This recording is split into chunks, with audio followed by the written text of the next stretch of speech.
Militants need an ecological strategy that's different than the ecological strategy of capital.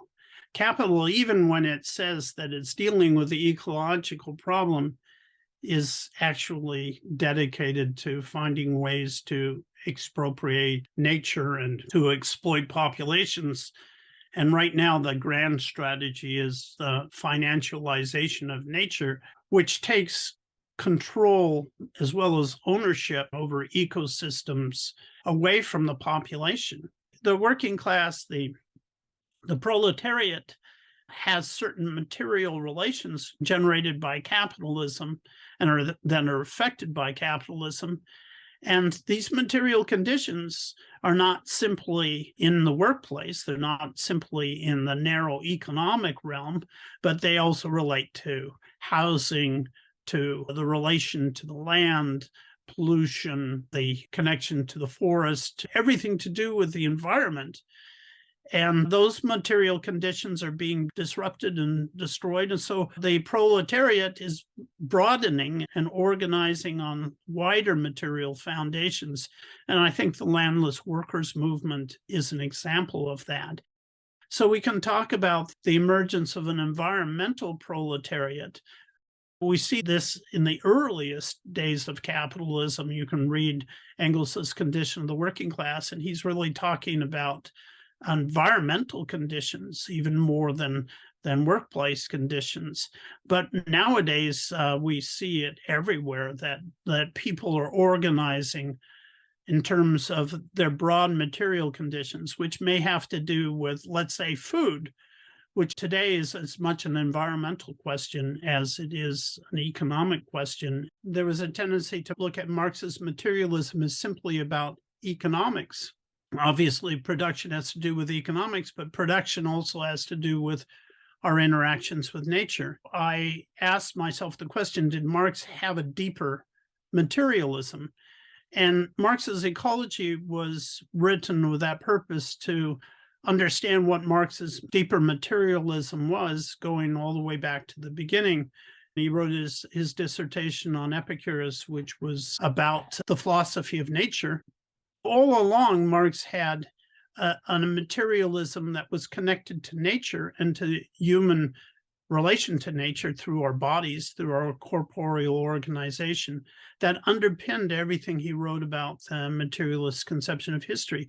So the purpose of Marx's Ecology was to explain that. He used as the basis of his analysis the notion of social metabolism. In capitalism, this exists in an alienated form, and it creates rifts in our relation to the natural world, generates ecological crises in the process of capital accumulation.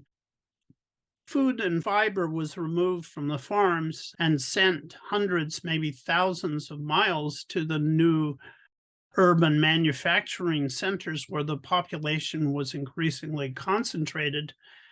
That food and fiber contained the nutrients from the soil, like the phosphorus and potassium, nitrogen, and those nutrients ended up polluting the cities and not returning to the soil. So the soil was degraded and you had an ecological crisis. They had to get guano from Peru, bird droppings from Peru, by imperialist means, really, and move it to England to fertilize the soil. They had to raid the battlefields and catacombs of Europe for bones to put on the English fields to restore the soil that they were intensively degrading. And so this was sort of the character of the rift that Marx talked about. We could look at it in terms of the Amazon. The cutting down forests reduces natural fertility. You see these rifts in the forest that actually degrade it very rapidly as an ecosystem.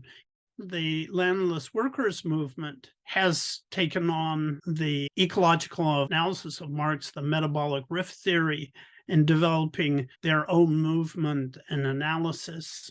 So this becomes practical, becomes part of the revolutionary struggle itself. which is a conception of the working class movement of the proletariat that is not seen simply in economic terms, but is seen in environmental terms and seen in terms of those wider struggles which we associate with environmental action. The metabolic rift theory, actually, Marx's approach, is a very radical way of looking at this that doesn't involve the separation of people and nature, but rather the coevolution of people and nature. And I think this is critical. Metabolic rift theory is all about giving the associated producers, that is, giving the people control over the commons that were taken away from them, giving them control over the whole ecological and social metabolism between human beings and nature, allowing that to be regulated from the grassroots rather than from the outside. And an eco-socialist strategy is then going to be people-oriented. It's going to put people before profits, and it's going to put nature before profits.